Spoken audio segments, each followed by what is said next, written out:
I add here the 4804 Thursday report from the Shortwave radio fellow. I don't know his name.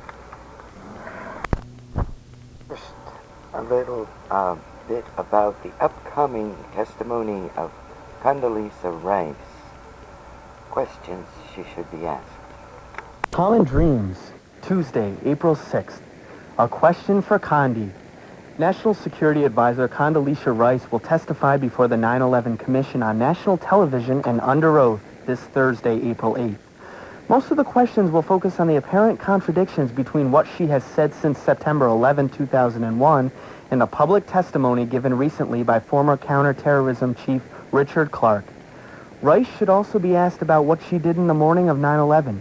Under its agreement with the White House, in order to have Rice testify, the commission is forbidden to ask any administration official to testify in any future public hearings. So if any of the 10 commission members want any White House official to speak to the country about what happened on 9/11, he or she better ask those questions on Thursday. Here is one of mine. We do not know if George W. Bush knew of the first crash upon his arrival at the Emma Booker Elementary School in Sarasota, Florida, shortly before 9 a.m. on September 11th. Some reports say he was informed while in his motorcade. We do not know that then he got to the school. He was told there was an urgent phone call from Rice. Bush's actions that day are cut-lined in detail in An Interesting Day, an Article 1 written by Paul Thompson. From An Interesting Day, Booker principal Gwen Toast Ridgel was waiting for Bush outside the school. The limousine stops and the president comes out. He walks toward me. I'm standing there in a lineup. There are about 5 people. He walks over and says he has to make a phone call and he'll be right back. From a room with secure communications, Rice updated Bush on the situation. As National Security Advisor, Rice had to have had as much information as anyone. By the time she spoke to Bush, she must have known that 3 planes had been hijacked and that the country was under attack. We know very little about the conversation, only that Rice later claimed Bush said, "What a terrible, it sounds like a terrible accident. Keep me informed." One reporter noted Bush did not appear preoccupied after the phone call. There was no sign that Rice had just told him after the first attack on the World Trade Center. Toes Ridgel was then summoned to a room to talk to Bush. He said a commercial plane was hit the World Trade Center and we're going to go ahead and go on. We're going on to do the reading thing anyway. One local reporter notes that at this point, he could and arguably should have left Emma E. Booker Elementary School immediately, gotten onto Air Force One and left Sarasota without a moment's delay. But he didn't. The only possible excuse is that Bush was completely clueless as to what was happening. Sure enough, at a press conference on the evening of 9/11, Press Secretary Ari Fleischer was asked by a reporter. And then this morning when Andy Card told him about the first accident, was Andy Card or Condi Rice or any of those aware of the hijackings? Or did they know when they Fleischer out in and replied, no, at that point they were out, so supposedly, 15 minutes after the first crash. None of Bush's aides, not even Rice back in Washington, D.C., knew a thing about the hijackings that had been reported to NORAD 20 minutes earlier. This simply is not plausible. Fleischer was lying. By the time of the first crash, 8:46 a.m., the Federal Aviation Administration, the North American Aerospace Defense Command, the National Military Command Center, the Pentagon, the White House, the Secret Service, and Canada's Strategic Command all knew that 3 commercial planes had been hijacked. They all knew that one had been flown deliberately into the World Trade Center, a second was wildly, of course, and also heading toward Manhattan, and a third had abruptly turned around over Ohio, was flying back toward Washington, D.C. And despite the administration's claims in the weeks after the attacks that there had been no warnings whatsoever, in the 2 months before 9/11, there were actually dozens of warnings of impending terrorist attacks against the U.S., including summer of 2001, U.S. intelligence received warnings of multiple hijackings from Afghanistan, Argentina, Britain, Cayman Islands, Egypt, France, Germany, Israel, Italy, Jordan, Morocco, and Russia. The Russian warning claims directly from President Vladimir Putin. July 5th, Richard Clarke, in a meeting with officials from a dozen federal agencies, specifically mentioned al-Qaeda and stated, something really spectacular is going to happen here, and it's going to happen soon. July 20th, 22nd, acting on specific warnings that al-Qaeda might attempt to assassinate Bush and other leaders at the and other leaders at the G8 summit in Genoa, Italy. The government surrounds the summit with anti-aircraft guns, keeps fighter jets in the air, and closes off local airspace. The reports are taken so seriously that Bush stays overnight on an aircraft carrier. Other leaders stay on a luxury ship. August 6th, Bush received a classified intelligence briefing titled Bin Laden, Determined to Strike the U.S. It focused on the possibility of multiple hijackings and terrorist attacks inside the U.S. Bush broke off work early that day and spent most of his time fishing. Indeed, Bush and Dick Cheney were both on vacation for almost the entire month of August.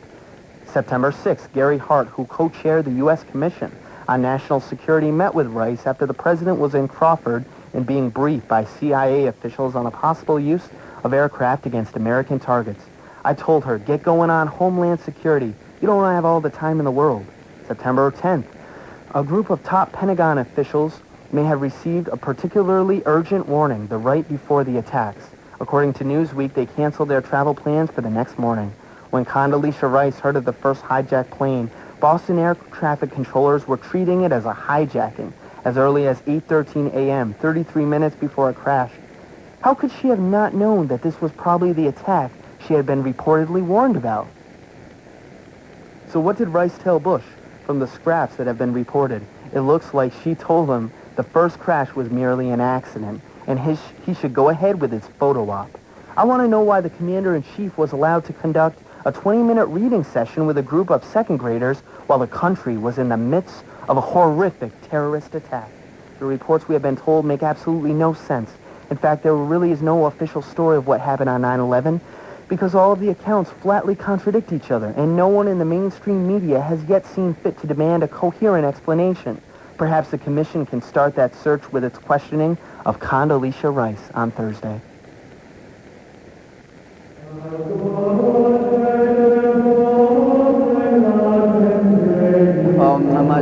Georgie Bush. Georgie Bush.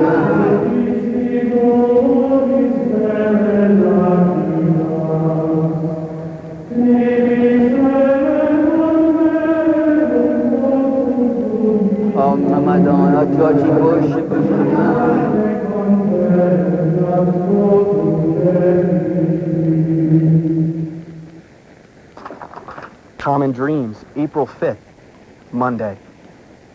The initial refusal of President Bush to let his national security advisor appear under oath before the 9/11 Commission might have been in keeping with a principle followed by other presidents. The principle being, according to Bush, that calling his advisors to testify under oath is a congressional encroachment on the executive branch's turf. Never mind that this commission is not a congressional body, but one he created and whose members he handpicked. But standing on that principle has proved to be politically damaging, in part because the administration, the most secretive since Richard Nixon's, already suffers from a deepening credibility problem. It all brings to mind something I've wondered about for some time. Are secrecy and credibility natural enemies? When you stop to think about it, you keep secrets from people when you don't want them to know the truth. Secrets, even when legitimate and necessary, as in genuine national security cases, are what you might call passive lies. Take the recent flap over Richard Foster, the Medicare official whose boss threatened to fire him if he revealed to Congress that the prescription drug bill would be a lot more expensive than the administration claimed. The White House tried to pass it all off as the excessive and unauthorized action of Foster's supervisor, who shortly after the threatened firing left the government. Maybe, but the point is that the administration had the newer, higher numbers and the Congress had been misled. This was a clear case of secrecy being used to protect a lie. I can't help but wonder how many other faulty estimates by this administration have actually been misinformation explained as error. The Foster story followed only by a few weeks the case of the U.S. Park Police chief who got the axe for telling a congressional staffer in the Washington Post that budget cuts planned for her department would impair its ability to perform its duties. Chief Teresa Chambers since has accepted forced retirement from government service. Isolated incidents? Not really. Looking back at the past 3 years reveals a pattern of secrecy and a dishonesty in the service of secrecy. Some New Yorkers felt they had been lied to following the horrific collapse of the World Trade Center towers. Proposed warnings by the Environmental Protection Agency that the air quality near Ground Zero might pose health hazards were watered down or deleted by the White House and replaced with a reassuring message that the air was safe to breathe. The EPA's own Inspector General said later that the agency did not have sufficient data to claim the air was safe. However, the reassurance was in keeping with the president's defiant back-to-work business as usual theme to demonstrate the nation's strength and resilience. It was also an early example of Bush administration reflex described by one physicist as never let science get in the way of policy.